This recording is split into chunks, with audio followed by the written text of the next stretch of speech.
السلام علیکم ورحمۃ اللہ وبرکاتہ۔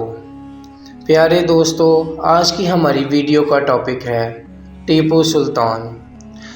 ٹیپو سلطان اہل کشف کی نظر میں بعض اہل کشف جن کو اللہ نے دل کی آنکھیں عطا فرمائی نے مراقبہ کیا تو ٹیپو سلطان رحمۃ اللہ علیہ کی شکل کو باشرح پایا۔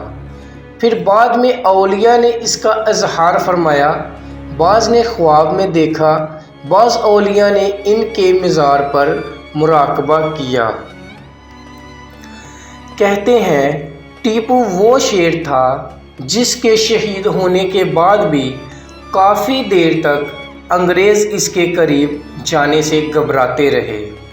تو ویڈیو کا آغاز کرنے سے پہلے میں آپ سب دوستوں سے ریکویسٹ کرتا ہوں کہ اگر آپ نے ابھی تک ہمارا اسلامک سٹوریز چینل سبسکرائب نہیں کیا تو کر لیں تاکہ ہماری آنے والی ہر نئی ویڈیو آپ لوگوں تک بآسانی پہنچ سکے۔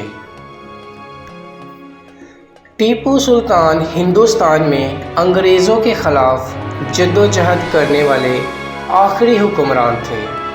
آپ کا پورا نام فتح علی ٹیپو تھا۔ 4 مئی 1799 ہماری تاریخ کی وہ المناک تاریخ ہے جب برصغیر پاک و ہند کا ایک غیرت مند صوبہ اپنے وطن پر یہ کہہ کر نثار ہو گیا کہ شیر کی ایک دن کی زندگی گیدڑ کی 100 سالہ زندگی سے بہتر ہے۔ یہ الفاظ کا ادا کرنے والا مرد کر امر ہو چکا ہے۔ دنیا اسے ٹیپو سلطان کے نام سے جانتی ہے۔ ٹیپو سلطان کی والدہ کا نام فاطمہ اور والد کا نام حیدر علی تھا۔ روایت ہے کہ حیدر علی نے جنوبی ہندوستان کے شہر اوکاٹ میں ایک مشہور ولی ٹیپو مستان کے مزار پر حاضری کے دوران اللہ سے بیٹے کی دعا مانگی تھی۔ جب 10 نومبر 1750 کو بیٹا پیدا ہوا تو اس کا نام ٹیپو رکھا گیا۔ جب سلطان حیدر علی نے کینسر کے مرض میں وفات پائی تو 26 دسمبر 1787 کو ابو الفتح فتح علی خان ٹیپو سلطان تخت نشین ہوئے۔ ٹیپو سلطان کی عمر اس وقت 32 سال تھی اور 3 طاقتور حریفوں کا سامنا تھا۔ ٹیپو سلطان سچے مسلمان، عظیم سپاہی اور حفظ زبان عالم تھے۔ وہ ہر وقت باوضو رہتے تھے، نماز فجر کے بعد بلا ناغہ تلاوت کرتے تھے، مکروہات اور لغویات سے مکمل اجتناب کرتے تھے۔ اپنے شاہی فرمان کی پیشانی پر اپنے ہاتھ سے بسم اللہ لکھتے تھے۔ سلطنت کا سرکاری نام سلطنت خدا داد میسور تھا۔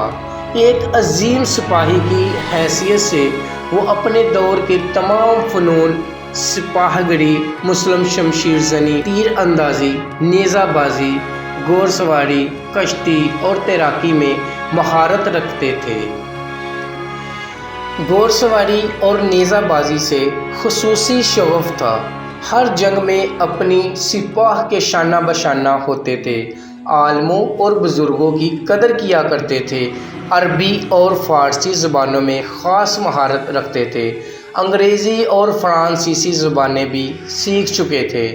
آپ نے اور آپ کے والد سلطان حیدر علی نے جنوبی ہند میں 50 سال تک انگریزوں کو روکے رکھا اور کئی بار انگریزی افواج کو شکست فاش دی۔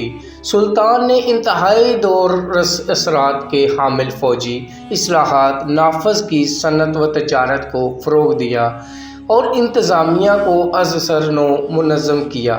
ٹیپو سلطان مطالعے کے بہت شوقین تھے۔ وہ ذاتی کتب خانے کے مالک تھے جس میں کتابوں کی تعداد کم و بیش 1000 بیان کی جاتی ہے۔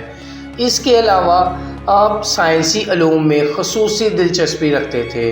آپ کو برصغیر میں راکٹ سازی کا موجد بھی کہا جاتا ہے۔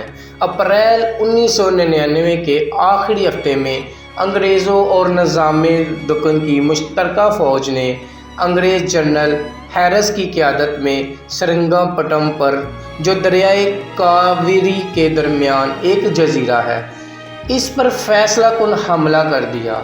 4 مئی 1999 کو دوپہر کے وقت سرنگا پٹم کے قلعے کی فصیل میں بمباری کی وجہ سے پڑنے والے شگاف کے ذریعے حلہ بول دیا۔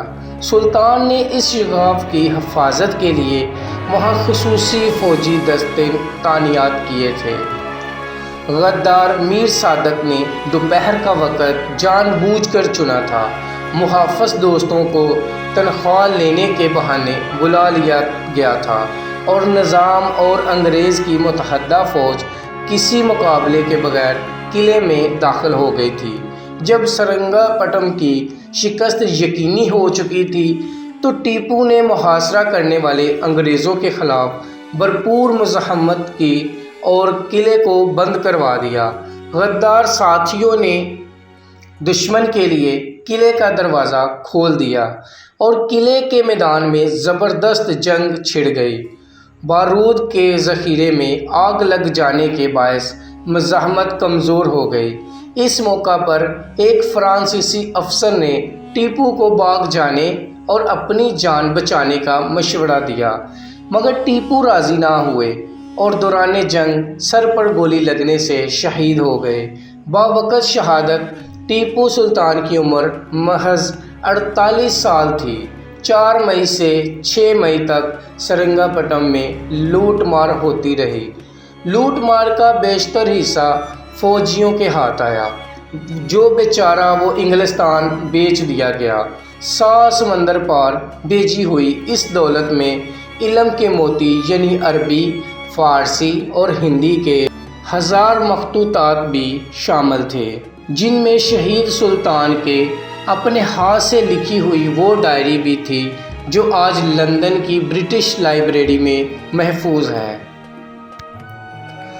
4 مئی 1999 کو سلطنت خداداد مصور کا خاتمہ ہو گیا۔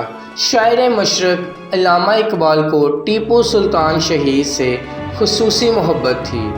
1929 میں آپ نے شہید ٹیپو سلطان کے مزار پر حاضری دی اور 3 گھنٹے بعد جب آپ باہر آئے تو آپ کی آنکھیں شدت جذبات سے سرخ تھی۔ آپ نے فرمایا، ٹیپو کی عظمت کو تاریخ کبھی فراموش نہ کر سکے گی۔ وہ مذہب، ملت اور آزادی کے لیے آخری دم تک لڑتا رہا، یہاں تک کہ اس مقصد کی خاطر اپنی جان قربان کر دی۔ شیر کی 1 دن کی زندگی گیدڑ کی 10 سالہ زندگی سے بہتر ہے۔